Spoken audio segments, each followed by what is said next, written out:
Mónica Cepeda, 8243, dice: considera viable y positivo que Estados Unidos apoye militarmente en México para eliminar a los cárteles como una ayuda conjunta entre los dos países, en donde México ponga condiciones al permitir la entrada del ejército de Estados Unidos.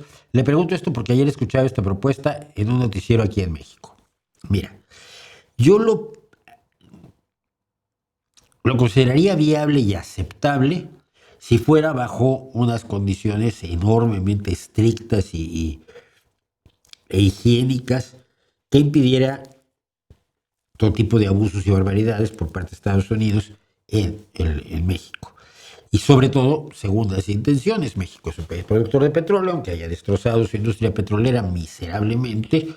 El PRI la empezó a matar, el PAN casi la dejó en, en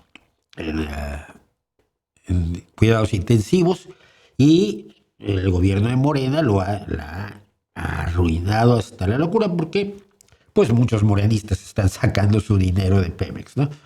Eso que era para todo el pueblo y que así lo planteó Lázaro Cárdenas en 1938, cuando nacionalizó el petróleo, ¿no?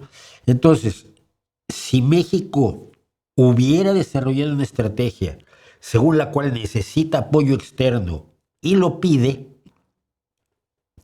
habría que analizar las condiciones, pero yo no me cerraría a aceptarlo de entrada.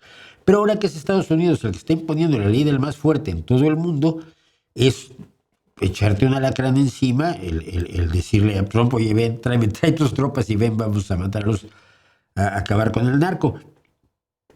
México debió tener siempre una estrategia en contra del narco, no la tiene. No la tuvo con Calderón, no la tuvo con Fox, no la tuvo con Peña Nieto, no la tuvo con López Obrador y no la tiene hoy con Claudia Sheinbaum. Se hacen las cosas a como va saliendo la ocurrencia del día, se reacciona antes de actuar, en vez de ser proactivo, se es reactivo, lleva la voz cantante, ya sea el narco o los acontecimientos externos al gobierno, y las personas que están dentro del gobierno pues parece que están simple y sencillamente surfeando, tratándose de mantener a flote y buscando que los horrores que vive la ciudadanía no les pasen factura política. Es lo único que les interesa. No les interesa evitar asesinatos, no les interesa controlar al narco. Lo han demostrado, no es que me lo estoy inventando ahora. Han demostrado que les da exactamente igual. Lo único que les preocupa es que no haya consecuencias políticas para ninguno de los cómplices de la cuarta demolición del país.